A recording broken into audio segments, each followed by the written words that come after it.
நான் குடித்திருந்ததாக நினைத்திருந்தால் அந்த நேரத்தில் ஒரு பலூனை බැලුනොත් ஊதச் இருக்கலாம். சொல்லியிருக்கலாமே. ඉතින් බැලුමක් පුම්බන්න තිබ්බනේ ඒ වෙලාවේ මේ පොලිසිය මහතුරු හිටියනේ. வேற வேலை இல்ல. இவர் வருவாராம், பூ வைக்கணும்னு சண்டை போடுவாராம். இவர் குடிச்சிருக்காரா இல்லையான்னு அங்க பலூன் வச்சு செக் பண்ணிக்கிட்டு இருப்பாங்களா? என்ன கதை இதெல்லாம்? அந்த விழுந்த விழுக்கே சந்தேகம் தான். නක්කල්යා அவனுக்கு Very, very good toffee. Melody. Melania அம்மையாருக்கு மெலனி டொப்பி கொடுக்குறாரு. எவ்வளவு கூலா மனசு இருக்காப்புல அப்படின்ட்டு. இவ்வளவு பிரச்சனை இல்லையோ. இந்த பார்லமன்றத்தில் இருப்பவர்கள் எல்லாம் மாமன்னன் படம் மாதிரி தான். මෑතකදී ඉදිරිපා ආපු මාමන්නන් කියන චිත්‍රපටි. මාමන්න වඩිවේ. நாங்க மாமன்னன் படம் பார்ப்பது இருக்கட்டும். நீங்க கோப்படம் பாருங்க அப்படின்ட்டு ஜீவாவுடைய கோப்படத்தை அவர் சொல்லியிருக்காரு. அதுலயும் நீங்க சொன்னீங்க தானே மாமன்னன் அந்த படம் ரொம்ப பிடிச்ச படம்னு. இன்னொரு படம் இருக்கு, அதுக்கு பேர் கோ. அந்த படம் வந்து ஜீவா நடிச்சது. அந்த படத்தையும் பாருங்க. ஒரு ஒரு இளம் பையன் ஒரு ஆள் அனுரோட காருக்கு பக்கத்தில் நிற்கிறார். அனுரோவுக்கு எதிரான ஆர்ப்பாட்டத்திலே நிற்கிறார். அந்த இளம் பையனை தான் நீங்க கடந்த 18ஆம் தேதி வெள்ளவத்த கடற்கரைக்கு அருகில் நடந்த நினைவேந்தல் நிகழ்வுக்கு எதிர்ப்பு தெரிவித்த அதே பையன் தான் அவர்.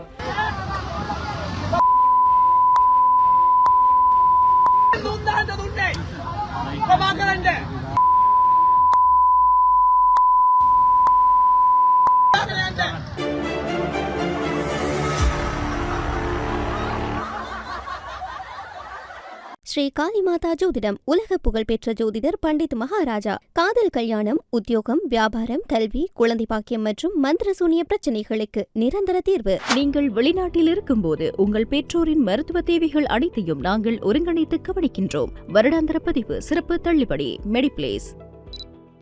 ஹலோ அண்ணா, வணக்கம். வணக்கம் சொல்ற மாதிரி தான் இருக்கு உங்களோட போகிற போக்க பார்த்து.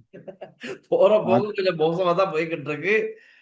இது டாலர்ல தானே வாரீங்க, அதுலயே ஸ்டார்ட் பண்ணுவோம். அப்ப விளையாட்டா இருக்குது. 350 ரூபா தாண்டி போய்கிட்டு இருக்க மாதிரி தான் இருக்கு. கிட்டத்தட்ட சொல்ல போனா என்ன சொல்ற, விட்டா பிடிக்கலாண்டுவாங்கல்ல அந்த ரெயினுகளை, ஆமா. அதை விட மோசம். எனக்கு விலங்குல அந்த என்ன சொல்ற அந்த டீல்ஸ் இதுல எனக்கு ஒரு பெரிய கவலை என்னன்னா, ம். எனக்கு இதுல இவங்களுக்கு உண்மையா சீரியஸ்னஸ் விளங்குதா இல்ல இல்லையான்றா எனக்கு இருக்கிற கவலை. கவர்மெண்ட் இன்னைக்கு ஒரு வாய்ஸ் கார்டு ஒன்று பார்த்தேன். கடற்தொழி அமைச்சர் சந்திரசேகரன் அவர்களுடையது. அவர் சொல்றாரு, நாடு வங்குரோத்து நிலையில அடைஞ்சே, இந்த அளவுக்கு நாங்க விழ வச்சிட மாட்டோம். ரைட்டா, நாங்க விழ வச்சிட மாட்டோம். எப்படியாச்சும் மேனேஜ் பண்ணதான் நாங்க எல்லாம் பாத்துக்கிட்டு இருக்கோம். නැබත් අර පෞගේ කාල තිබුණු ආකාරයට එතනට වැටෙන්ට දෙන්නේ නෑ. ජනතාව අමාරු දාන්න දෙන්නෙත් නෑ. අපි මෙන්න මේ අභියෝගයක් අපි අපේ ජනාධිපතිතුමා පවා ඊයේ පවා අපි කියලා තිබ්බා මෙන්න අමාරු කාලයක් තියෙනවා. එම නිසා අපි මෙන්න මේකත් හරියට කරගෙන අපි රටේ ජනතාවගේ ආදරයෙන් ඉල්ලා සිටිනවා. அது மட்டும் இல்லாம அரசாங்கத்தை எடுத்து 1.5 வருஷம் தான் ஆகுது. அதுக்குள்ள பெரிய பெரிய பிரச்சனைகளை நாம கொடுத்துட்டோம். ஒன்னு டித்வா சூறாவளி, இன்னொன்னு மத்திய கிழக்கு நாடுகள் நடந்த போர் பதற்றம். இதுகள் வந்து எங்களை சரியா டெவலப் இந்த ப்ரோக்ராம் விட்டு போட்டு இந்த ப்ரோக்ராம் கேன்சல் விடுங்க. போய் விடுலாம், போயிட்டு போங்க.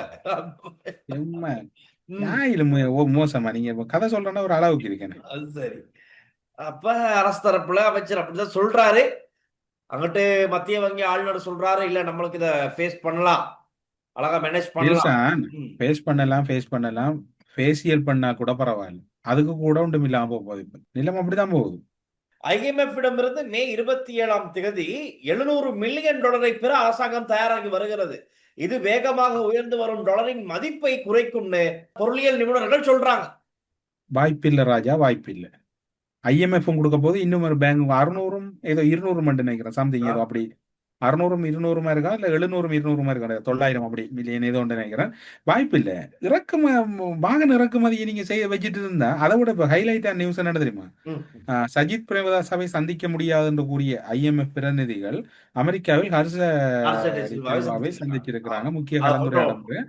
இல்ல, இப்ப எதிர்கட்சிகள் கண்டனுக்கு எப்படா நம்ம கண்டன் நம்பணும்னு கண்ணுல எண்ணெயை ஊத்தி பாத்துக்கிட்டு இருக்காங்க. இல்ல இதுல கண்டன் நம்பிட்ட ஒன்றுமே இல்ல. ரோட்டுக்கு இறங்குறதுக்கு ரெடி ஆகும். அதானே ஆரம்பத்துல சொல்றாங்க, வீதிக்கு இறங்கி போராடுவோம். ஆறு போராடினாலும் போற போக்கு நின்று பிடிக்கிற மாதிரி இல்ல.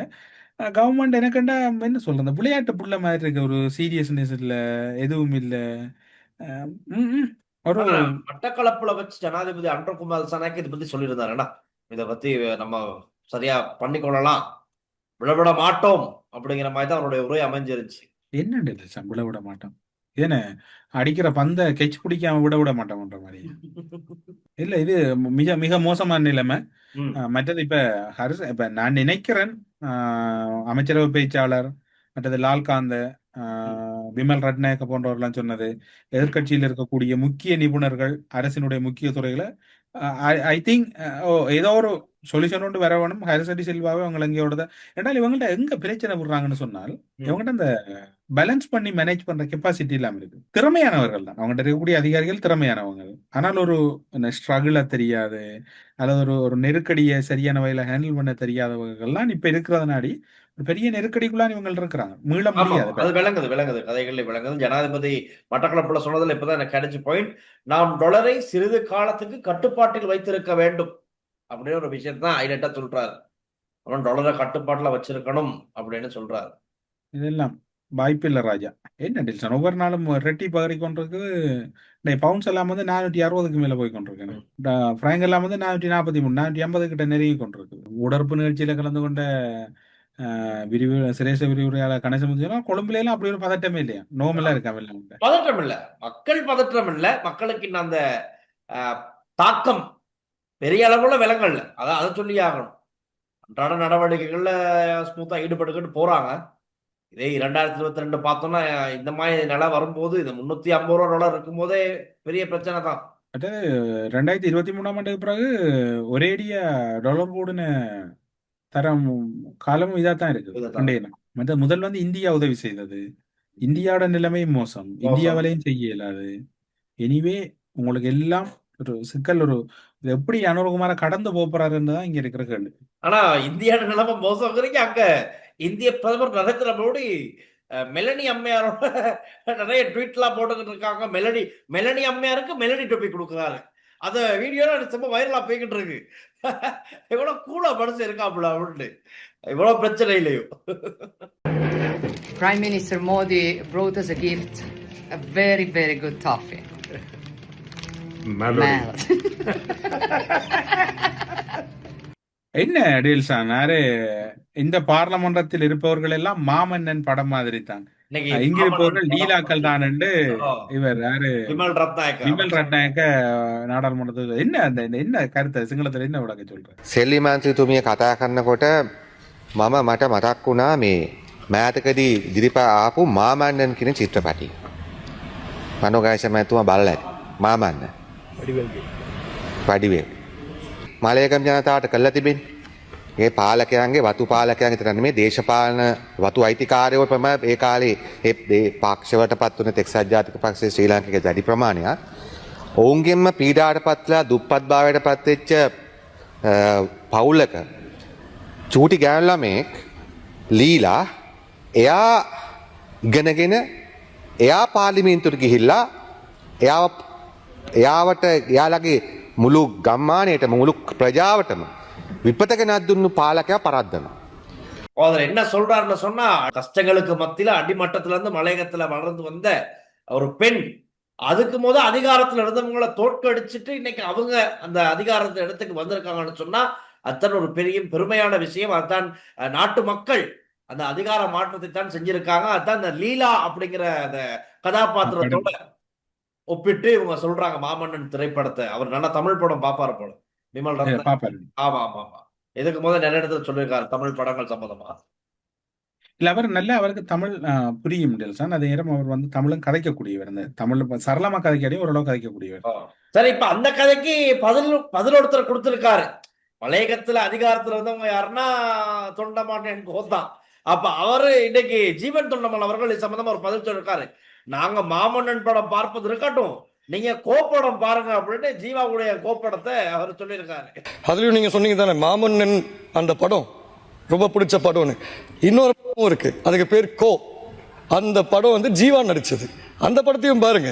அதுல ஒரு அரசியல் கட்சி இளைஞர்களை தூண்டி விட்டு நாட்டையே எரிச்சு கடைசியில ஆசனத்துல வந்து உட்காருவாங்க. ஆனா அது வந்து நீங்க பாத்துக்கங்க, நீங்களே பொறுத்துக்கங்க யாருக்கு பொருந்துமோ. இல்ல அப்ப கட்டாயம் விமல் பார்க்க முடியாது, அதுல மாற்றம். நான் குடித்திருந்ததாக நினைத்திருந்தால் அந்த நேரத்தில் ஒரு பலூனை பலூன் ஊத ஊதிருக்கலாம். சொல்லி இருக்கலாமே. வேற வேலை இல்ல. இவர் வருவாராம், பூ வைக்கணும்னு சண்டை போடுவாராம். இவர் குடிச்சிருக்காரா இல்லையான்னு அங்க பலூன் வச்சு செக் பண்ணிக்கிட்டு இருப்பாங்களாம். என்ன கதை இதெல்லாம். ඉතින් බැලුමක් පුම්බන්න තිබ්බනේ ඒක ඒ වෙලාවේ මේ පොලිසිය මහතුරු හිටියනේ. ඉතින් මත්පැන් බීලා හප්පපු අය උන්ගේ බැලුම් පිම්බුවේ නෑ. උන්දලා බීලයි කියලා සිරස කටක් කරලා කිව්වේ නෑ. அந்த விழுந்த விழுக்கே சந்தேகம் தான்.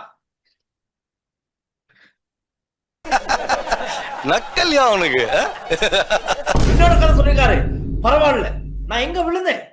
ராணுவத்தினருடைய கால் பாதத்தில் தான் விழுந்தேன். அது எனக்கு பெருமை தான். ஏன்டா விழுந்தாலும் கொண்டோட்டாத மாதிரி தான் அந்த கதை. ஐயோ கடவுளே. ஏன்னா நிறைய சோசியல் மீடியால அடிக்க தொடங்கிட்டாங்க. விமல் வீரவன்சம் குடிச்சிட்டு தான் அந்த இடத்துக்கு போனாரு. இல்ல எனக்கு இன்னும் ஒரு டவுட் இருந்தது டெல்சன். ஒரு 5 மீட்டரும் இல்ல அவர் ஓடுனது, ஒரு 2-3 மீட்டர் என்ன இழைக்கிறார் பாத்தீங்களா அவர் ரெண்டு. ஏன்னா ரொம்ப நாளா இந்த மாதிரி ஓட்டமெல்லாம் இல்ல. ஒரு காலத்துல தான் ஓடினாரு. கோட்டாபய ராஜபக்ச இருக்கிறார் அவரு. அப்ப அந்த டைம் இருந்த சீனியர், இங்க இருக்க சீனியர் டிஐஜி யாரு, இங்க இருக்க சீனியர் டிஐஜி யாருன்னு போன் எடுத்துக்கிட்டு போயிட்டு கொடுக்குறாரு. போன்ல கோட்டாபய ராஜபக்ச அந்த பக்கம் ஏசி அனுப்புறாரு. சீனியர் டிஐஜி ஆபீசருக்கு ஏச்சி விழுவுது. யாரா அப்ப உங்களை நாங்க போக சொன்னது ஓடு எல்லாம் அங்கிறது. அந்த மாதிரி ஆட்கள் மதிக்கவும் இல்லை. ராணுவத்தையும் மதிக்கல, போலீஸையும் மதிக்கல. இப்ப வந்துட்டு ஐயோயோயோ என்ன ஒரு பக்தி. ஃபைசல் முஸ்தபா மோட்டார் சைக்கிள்ல போறார். அந்த மோட்டார் சைக்கிள் சிலவுல லைசன்ஸ் பாவிக்கிறதோ தெரியாது. அந்த புகைப்படத்தை அவர் பகிர்ந்திருக்கிறார் அவர் சமூக வலைத்தளங்கள்ல, பார்த்திருப்பீங்கன்னு நினைக்கிறேன். அதே நேரம் இன்னும் ஒரு படம் ஒன்று சமூக வலைத்தளங்கள்ல அதிக அளவுல பகிரப்படுது. ரொம்ப அந்த பழைய புகைப்படத்தை புகைப்படம். பாத்தீங்கன்னா ரொம்ப ரொம்ப பழசு. இப்ப என்ன சொல்றேன், எங்கட ரவிய போல இருக்குது, எங்கட எடிட்டர் ரவிய போல இருக்குது. அதுல இருக்கிற அனுரை நான் செவனே தானா போய்க்கிருந்தேன். யாரு வம்பு தும்புக்காச்சும் போனா சரி. அதுல 2 அனுரை இருக்குது. வாசுதேவ நாணயக்கார, அனுர்குமார் திசாநாயக்க, அனுர பண்டார் நாயக்க, மஹிந்த ராஜபக்ச. இந்த 4 நிக்கக்கூடிய புகைப்படம் தான் இது. நான் நினைக்கிறேன் இது 2002ஆம் ஆண்டு காலப்பகுதியாக இருக்கலாம், அல்லது அதுக்கு முந்தைய காலப்பகுதி தெரியாது, முந்தைய காலப்பகுதியா இருக்கலாம். இந்த புகைப்படம் ஒன்றும் இப்போதைக்கு அதிக அளவுல பகிரப்பட்டு கொண்டிருக்குது. இது அங்க இருக்கக்கூடிய ஒரு சம்பவமா இருக்குது. ஆமா, வாசுதேவ, யசபாலித்த, அனுர பண்டார் நாயக்க, மஹிந்த ராஜபக்ச 4 பேர். டெல்சா அதுல ஒரு புகைப்படம் உண்டு சிங்களத்துல, ஒரு 2 எழுத்து 3 எழுத்தோட. நான் நேற்று இங்க கொண்டு மறந்துட்டேன். சரி. ஒரு இளம் பையன் ஒரு ஆள் அனுரோட காருக்கு பக்கத்துல நிற்கிறார். அனுரோவுக்கு எதிரான ஆர்ப்பாட்டத்திலே நிற்கிறார். ம். என்ன நடக்குது, அது என்ன விளக்கம்? அந்த இளம் பையனை தான் நீங்க கடந்த 18ஆம் தேதி வெள்ளவத்த கடற்கரைக்கு அருகில் நடந்த நினைவேந்தல் நிகழ்வுக்கு எதிர்ப்பு தெரிவிச்ச அதே பையன் தான் அவர்.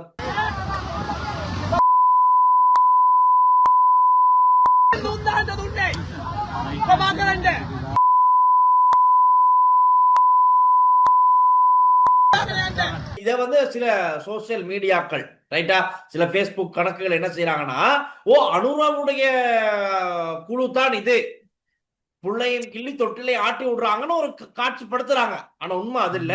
அதுக்கு எல்லாமே ஆதாரம் நம்ம கிட்ட இருக்கு. ஏன்னா அறகலையில ஆரம்பத்துல இருந்து இறுதி வரை நம்ம கிரவுண்ட்ல இருந்து எல்லாமே பார்த்து பார்லிமெண்ட் வரையும் போய் கலைச்சு தண்ணி அடிக்க கேமரா எல்லாம் விட்டு போடுவாங்க. அப்ப அவ்வளோ இது கதைக்கு மத்தியில இவங்க எல்லாம் எப்படியாப்பட்டவங்க, யாரு, இந்த இவங்களுடைய பின்னணி என்ன அப்படிங்கிறது நல்லாவே தெரியும். இப்ப அன்னைக்கு வந்தது இவங்களுடைய யுத்த வெற்றிக்காக இவங்களுடைய எதிர்ப்பை வெளிக்காண்ட அந்த இடத்துக்கு வந்திருக்காங்க ரைட்டா. அது வேற பிரச்சனை. அரகல டைம்ல ராஜபக்சர்களுக்கு எதிராக அவங்க போராடும் போது பார்லிமெண்ட் அருகில அனுரகுமார் திசாநாயக்க அப்ப எதிர்த்தரப்புல இருக்காரு. அவர் வாராரு, அங்க போராட்டத்தில் ஈடுபட்டு இருந்த இளைஞர்கள்கிட்ட வாகனத்தை நிப்பாட்டி அவர் ஒரு வாக்குமூலம் கொடுக்கிறாரு, வாக்குறுதி கொடுக்கிறாரு, நாங்க செய்வோம், எல்லாம் சரியா வரும் அந்த மாதிரி. அப்பதான் இந்த வீடியோ பதிவாகி இருக்குது பிரதான ஊடகங்கள்ல. இப்ப இதை வச்சு இது இவங்க கேங் தான், அனுரோட கேங் தான் அப்படின்னு காண்பிக்கிறதுக்கு முற்படுறாங்க. அதுதான் அது ஒரு பிரச்சனை வரும் தானே, அதுக்கு தான் அந்த ட்ரை. ஆனா உண்மை அது இல்ல. இலங்கையில இன்னும் ஒரு வரலாற்று சாதனை ஒன்று இடம்பெற்றிருக்கிறது. இலங்கையில 2026ஆம் ஆண்டு மே மாதம் 18ஆம் தேதி வரை சேகரிக்கப்பட்ட ஒட்டுமொத்த வரி வருவாய் 1 டிரில்லியன் ரூபாயை தாண்டியுள்ளதாக உள்நாட்டு இறைவரி திணைக்களம் தெரிவிச்சிருக்கு. இது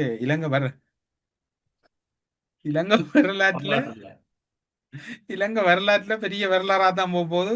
அங்க 2023 விட டாலர் வரி இருக்குது. இங்க இறைவரி திணைக்களத்தோட தங்களோட வருமானம் அதிகரிச்சிருக்கேன். அதிகரிச்சான்னா அதிகரிக்காட்டி என்ன அடுத்த பிரச்சனை என்ன டெல்சன்? ஆமா, அரச அங்க வருவாய் இருக்க இலக்குகளை அடைவதற்கான நடைமுறைப்படுத்தப்பட்ட முறையான வரி நிறைவாக செயல்முறைகளே இதற்கு முக்கிய. இப்ப வரி வருமானம் வந்தான்னு போனான்னு அது பிரச்சனை இல்லை. இப்ப இந்த டாலர் எப்படி கட்டுப்படுது? அடுத்த வந்து இன்னொன்னு பாத்தீங்களா டெல்சா? இது போன 2.5 பில்லியன் டாலர் அங்கண்டில்ல, 6 லட்சம் டாலரும் அங்கண்டில்ல. எங்க டைம் இல்லை. இன்னும் பல விஷயம் அப்படி இருக்கு. ஸ்ரீலங்கா நேரஸ்ல போட்டது, இன்னும் பல இடங்கள்ல இப்படி காசு கைமாறி இருக்கு. கைமாறி அக்கௌண்டே மாறி இருக்கு. அதெல்லாம் எங்க போணுச்சு, என்ன ஆணுச்சு, அதே ஒரு பெரிய தொகையா இருக்கும். அதுகள் தான் சும்மா அநியாயம். அதுகளை மீள பெறாம ரொம்ப கஷ்டம். இந்த டாலர் ஏறிக்கிட்டு இருக்க நேரம் தான் இந்த பக்கம் திரைச்சேரியில இருந்து காசும் காணாம போகுது. அப்ப அதுதான் கவனக்குறைவா இருந்திருக்காங்க அரசு அதிகாரிகள், இல்ல, சம்பந்தப்பட்ட இங்க அமைச்சர்கள் டாலரும் ஏறுது, அங்க டாலர் காணாம போகுது. காணாம போகுது. ரெண்டும் ஒரே நேரத்துல நடக்குது. ரெண்டுலயும் கவனம் இருக்கு. மற்றது யாழ்ப்பாணத்தை ஒரு சம்பவம் நடந்திருக்கு நேற்றைய தினம். சீதன கொடுமையால 19 வயது பெண் இறந்திருக்குது. ஆ, சீதன கொடுமை தான் சொல்லப்படுது. யாழ்ப்பாணத்துல யாழ்ப்பாணம் யாழ்ப்பாணம் நாவந்துறையை சேர்ந்த 19 வயதுடைய பெண் தான் இறந்திருக்குது. சீதன கொடுமைன்னு சொல்லப்படுது. நடக்கக்கூடாத ஒரு சம்பவம் தான் அது. பொதுவா இலங்கையில் அந்த மாதிரி சம்பவங்கள் நாங்க கேட்கறது குறைவு. இப்ப அதுகளையும் நாங்க கேட்டுக்கிட்டு இருக்கோம். அதுல 25 வகை தங்கமும் வீடும் சீதனமாக கேட்டு தொந்தரவு செய்யலாம். குறித்த பெண்ணின் குடும்பம் பொருளாதார ரீதியாக மிகவும் நலிவுற்ற நிலை இருந்திருக்குது. மகனை வெளிநாடு அனுப்புவதற்கு முயற்சித்த வேளை அந்த பெண் தனது கணவரை வெளிநாடு செல்ல வேண்டாம் என கூறியுள்ளார். தனது தாயார் கட்ட சீதனம் தராவிட்டால் நான் வெளிநாட்டுக்கு போவதாக அந்த பெண்ணின் கணவரும் கூறி, இதனால் மன உளைச்சல் அந்த பெண் நேற்று காலை தவறான முடிவெடுத்திருக்கிறார். ஐயோ கடவுளே, நடக்கக்கூடாத ஒரு சம்பவம். அட கடவுளே, இன்னொரு அதிசயம் உண்டு. என்னது? சிரிக்காதங்க. ம். குடும்பமாக குடியேறி வாழ்வதற்கு மிகவும் உகந்த நாடு என்ற குறிப்பிட்ட பிரிவின் கீழேயே ஸ்பெயின், சீனா மற்றும் அமெரிக்காவுக்கு அடுத்தபடியாக இலங்கை 4வது இடத்தை பிடித்திருக்கு. இல்ல டெல்சான், அது உண்மையில அது நான் ஏற்றுக்கொள்றேன். என்றால் இலங்கை நீங்க மற்ற நாடுகளுக்கெல்லாம் வந்து பாத்தீங்கன்னா தெரியும், எல்லாத்தையும் வளங்கள் கூட. மற்றது ஒரு சிறிய பிரதேசம், ஒரு சிறப்பான நாடு. சிறப்பான பிரதேசம், சிறிய பிரதேசம், அழகான நாடு, வளமான தேசம், எல்லாமே அதை சிஸ்டமாக்குறதுக்கு தெரியாம தான் திண்டாடுறாங்க. அது ஒரு சிஸ்டமாக தெரியாம இருக்குது. சிறந்த கல்வி முறை மற்றும் மிக குறைந்த குழந்தை பராமரிப்பு செலவு போன்ற 34 முக்கிய காரணங்களை அடிப்படையாக கொண்டு புலம்பெயர் குடும்பங்களுக்கு ஏற்ற பாதுகாப்பான நாடாக இலங்கை, அதாவது 37.2 தான் சொல்லப்படுது அதுல அந்த செலவு வீதம். சிறந்த பொது போக்குவரத்து அமைப்பை கொண்ட நாடுகளில் 5வது இடத்தையும், குடிபெயர விரும்பும் குடும்பங்களுக்கு மற்றொரு குறிப்பிடத்தக்க நன்மையாக கருதப்படுகிறது. கடந்த ஆண்டு அறிக்கையில் மிகவும் பின்தங்கிய நாடுகளில் இப்போது முதல் 10 இடங்களுக்கு கடந்த காலங்கள்ல பின்தங்கிய இடத்துல இருந்திருக்குது, முன்னேறி இருக்குது. இந்த அரசாங்கம் கொஞ்சம் ஓப்பன் அப் பண்ணான்னு இல்லை. சில குடும்பங்கள்ல பாருங்க டெல்சான், கணவன் உழைப்பாங்க, மனைவி உழைப்பாங்க, ஆனா கையில மிச்சம் இருக்காது. ஏன்னா கணவன் மனைவியும் காய்க்கிறல ஒழுங்க. மனைவியும் உழைப்பாவோ கணவனும் உழைப்பாவோ, மனைவிக்கு விரும்ப மனைவி வாங்கும், கணவனுக்கு கணவன் வாங்கும். ரெண்டு திசையில போய்கிட்டு இருப்பாங்க. ரெண்டு பேரும் எப்போ உட்கார்ந்து இருந்து கதைக்கிறாங்களோ, சில பேர் சொல்லுவாங்க பாருங்க, கணவன் உழைக்கிறான், என்ன காசு வச்சிருக்கிறாங்க, என்ன காசு அடிக்கிற மாதிரி, அங்க ஒரு டிஸ்கஷன் இருக்கு. புரியுதா? அது மாதிரி இந்த நாட்டிலையும் இப்ப ஒரு நல்ல அறிகுறிகள் தெரியுது. அது எப்படி இவங்க அதை ஹேண்டில் பண்ண போறாங்கன்னு தான் இருக்கு. மேனேஜ் பண்ற விதத்துல தான் இருக்கு எல்லாமே. மேனேஜ் பண்ணா பெட்டர். எல்லாம் மேனேஜ் பண்றதுல இருக்குது. அதிசயங்களும் அபூர்வங்களும் நடக்கக்கூடிய நாடா இலங்கை இருக்குது. இல்ல இதுக்கு பிறகு நீங்க பிடிவாதமா இருந்தா ஒன்றும் செய்யலாது. ஆனா இப்ப பேசிக்கிட்டு இருக்க நேரமே ஒரு 11 காணக்கூடியதாக இருக்கு. பார்லிமெண்ட் உறுப்பினர் கஜேந்திரகுமார் பொன்னம்பலம் ஒண்ணு போட்டிருக்காரு. இயக்கட்சியில் ராணுவத்துக்காக சுவீகரிப்புக்காக மேற்கொள்ளப்படவிருந்த காணி அளவீடு முறியடிப்பு, அனுர ஆட்சியில் அரங்கேறும் நில ஆக்கிரமிப்பு அப்படின்னு தான் போட்டிருக்காரு. தெற்கில் நல்லாட்சி நாடகமாடும் என்பிபி அரசாங்கம் வடக்கில் தமிழர்களின் நிலங்களை ராணுவத்திற்கு தாரை வார்க்கும் வேலையை கச்சிதமாக தொடர்ந்து வருகிறது. இயக்கட்சி கே பாயிண்ட் கஜேந்திரகுமார் கருத்தை ஏற்றுக்கொள்ள இல்லாது.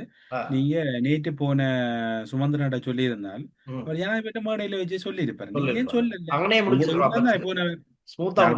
போனவர் நீங்க சொல்லல, அது உங்களோட பிள்ளை, நாங்க ஏற்றுக்கொள்ளல. அதனால் அவர் என்ன சொன்னவர், போர் வெற்றி விழாவில் ஆயுத கலாச்சாரத்தை ஒழிப்பேன் என்றதானா தனக்கு நேற்றைய நிகழ்வுல கலந்து கொள்றது காரணமாகுது. அப்படி எனக்குள்ள இது பிள்ளை வந்து டெல்சான் கஜேந்திரன் அவர் சொல்லி ஒரு கடிதமாக கொடுத்துருக்க, ஒரு SMS அனுப்பி இருந்தாலே ஓகே. அவர் கட்சி சோர்ட் அவுட் பண்ணியிருப்பார். எனக்குன்னா விலங்கல்ல யாழ்ப்பாணத்துக்கு தமிழரசு கட்சி இருக்குதா இல்லையாண்டு அவங்களுக்கு எல்லாம் தெரியாதா? அந்த வடிவேல் ஒரு இடத்துல அப்படி காட்டுவோம் அந்த மாதிரி. டீல்ஸா இந்த நான் நினைச்சு சிறந்த பட்டிமன்ற பேச்சாளர் தான் இவரை பார்த்தனா. யாரு? திண்டுக்கல் லியோனி. அந்த திண்டுக்கல் திண்டு போன லியோனிய பார்த்தா இப்ப திமுக கொத்தடிமையாகி பிரியாவை சிரிக்க வச்சு கொண்டிருக்கிறேன். ஆனா எலெக்ஷனுக்கு பிறகு சத்தமே இல்ல. எலெக்ஷனுக்கு மோதான் நினைக்கிறேன் இந்த வீடியோ பதிவாகி சொல்றேன். புதுசா ஒரு கட்சி ஆரம்பிச்சவர் அவரு படுத்துற கொடுமை இருக்கே. ஐயோ ஐயோ, கோட்டையில முதலமைச்சர் நாற்காலியில இவர் சைக்கிள்ல வந்து ஏறி போய் உட்காருவாராம். யாரியா சினிமாவில தான் நின்னுகிட்டு இருக்கிற சைக்கிளை அப்படியே ஓட்டுற மாதிரி காட்டுவாங்க. கேமரால பார்த்தா அண்ணன் சைக்கிள்ல 80 கிலோமீட்டர் வேகத்துல போயிட்டு இருக்காருடா அப்படிங்கிற மாதிரி. இப்ப திரும்ப ரன் பண்ணி இருக்கிறாங்க. மேயர் பிரியா சிரிப்பு அடக்க முடியாம சிரிக்கிறாங்க. சினேக் பாவோட புறாமகன். சினேக் பாபுவோ தானே தத்தெடுத்தது மேயர். மகளாக பாக்குறேன் சினேக். சினேக் பாபுவையும் காணல மேயர் பின்னால். அது மழை ஒரு பக்கம், அவர மழை ஒரு பக்கம், அது வெள்ளம் பெறாம போயிட்டது. இதெல்லாம் பட்டிமன்ற பேச்சாளர் இதுக்கெல்லாம் ஒரு ஏதோ ஒரு துறையில எல்லாம் பொறுப்பா போட்டிருந்தாங்க ஸ்டாலின் லியோனியே எல்லாம். ஆமா ஆமா, ஒரு பதவி ஒன்று கொடுத்திருந்தாங்க தான். அப்ப அவர் தான் சொல்றாரு, புதுசா கட்சி தொடங்கினவங்களை பத்தி விமர்சிக்கிறார். யார? டிவிகே விஜய் அவர்களை விமர்சிச்ச அந்த எலெக்ஷன் டைம்ல எறிவாங்கினவர் என்னென்றால் என்ன குடிகாரனுகளே உங்களுக்கு அந்த ஊக்கத்தொகை ஏன் உங்களுக்கு தாரல, நீங்க குடிச்சு போட்டுருவீங்க ஆம்பளை எல்லாம். அதெல்லாம் பண்ணுங்க டம் பண்றது ஒரு சோடா போத்தல். ஆமா ஆமா, என்கிட்ட இருந்த ஒரு அட்டாக் நடந்துருச்சு. அதாவது இந்த நல்ல பேச்சாளர்கள் கவிஞர்கள் என்று கூறக்கூடியவர்கள் எல்லாம் இந்த அரசியலுக்குள்ள அவங்க பேரை பழுதாக்கிட்டாங்க. அரசியல் சாயம் இல்லாம இருக்கணும் இருந்தாலும் அப்படித்தான் எல்லாருக்கும். அப்படித்தான் ஒரு பாடகர் வந்து வாங்கன்னு வாங்கினாரு, ஜேம்ஸ் வசந்த். அவர் இப்ப அவர் என்ன எழுதுறன்னு தெரியாது. இப்ப சத்தம் இல்ல, என்ன செஞ்சாலும் இப்ப மாண்புமிகு முதலமைச்சர் சொல்லித்தான் ஆகணும். அங்க ரஜினி அடுத்த எனிவேடியல்ஸ் தான். அப்ப நாங்க நாளைக்கு சந்திப்போம். நாளைக்கு டாலர் நல்லபடியா அப்படியே தான் நான் நினைக்கிறேன். Something wrong. ரணில் புகழ்கீதம் பாட ஆரம்பிச்சுட்டாங்க சோசியல் மீடியாவுல. ரணில் விக்ரமசிங்க வந்து தொடரை எப்படி இறக்கி கொடுத்தாரு.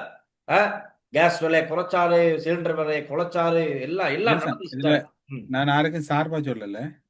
படிப்பு வேற அனுபவம் வேற. உண்மைதான், படிப்பு வேற அனுபவம் வேற. ஒருபோதும் அனுபவத்தை படிப்பு மிஞ்ச முடியாது. படிப்பை அனுபவம் மிஞ்சுறது சாத்தியம் இல்லை. அனுபவம்ன்றது மிக மிக பிரதானமானது. எங்களோட வீடுகள்ல ஒரு சாதாரண அக்கௌண்டன்ட் இருப்பா. யாருன்னு சொன்னா எங்களோட அம்மா வந்து யூனிவர்சிட்டி போய் டபுள் பிஎஸ்சி எல்லாம் முடிச்சிருக்க மாட்டான். குடும்பத்தை மேனேஜ் பண்ணி ஒரு வீடு கட்டி இந்த 4 பிள்ளைகளுக்கு கல்யாணம் கட்டி கிட்டத்தட்ட ஒவ்வொரு துறை அவ ஃபைனான்ஸ் மினிஸ்ட்ரியும் அவட்ட தான் இருக்கும், அக்ரிகல்ச்சர் மினிஸ்ட்ரியும் அவட்ட தான் இருக்கும், எல்லா மினிஸ்ட்ரியும் அவட கையெல்லாம் இருக்கு. ஆனா குடும்பம் பெர்ஃபெக்டா இருக்கு. அதாவது அனுபவம். ஒவ்வொரு அம்மாக்கள் அனுபவம். அம்மாக்கள்ன்றது ஒரு வீட்லயும் வந்து அப்பாக்கள் எவ்வளவு கடினமா உழைக்கிறாங்களோ அந்த அப்பாக்களுக்கு வலி சேர்க்கிறது ஒரு அம்மாக்கள். சேமிப்பா இருக்கலாம், என்னவா இருக்கலாம். அனுபவம்ன்றது முக்கியம். அதுக்குன்னு புள்ள டாக்டரா வந்தோடனே புள்ள தாய் செய்யற வேலையை செய்யல உடனே வீட்டுல. அல்ல புள்ள இன்ஜினியர். அந்த அம்மாவோட அனுபவம் வேறு. அது மாதிரி தான் இந்த அரசாங்கம். நீங்க படிச்சவனை கொண்டு வந்து வைக்கலாம், அது வேற பிரச்சனை. ஆனா அனுபவசாலியை வைங்க. இமிடியேட்டா டிஸ்கஸ் பண்ணி என்பிபி ஹர்ஷடி சில்வா இப்ப அமெரிக்கா கிட்டத்தட்ட நான் நினைக்கிறேன் ஹர்ஷடி சில்வா ரெடி. அமெரிக்காவில இருந்து சிக்னல் கிடைச்சிட்டு எப்பன்றது வெயிட் அண்ட் சி. ஒரு மாற்றம் வரப்போகுது. அப்ப ஜனாதிபதி செயலாளர்லையும் வெகு விரைவில் ஒரு மாற்றம் ஏற்படலாம் என்று எதிர்பார்க்கப்படுகிறது. அப்படியா? எதிர்பார்க்கப்படுகிறது. பாப்போம், நடக்கிற நேரம் பாப்போம், அதையும் பேசுவோம். ஓகே, நாளை சந்திப்போம். நன்றி, வணக்கம்.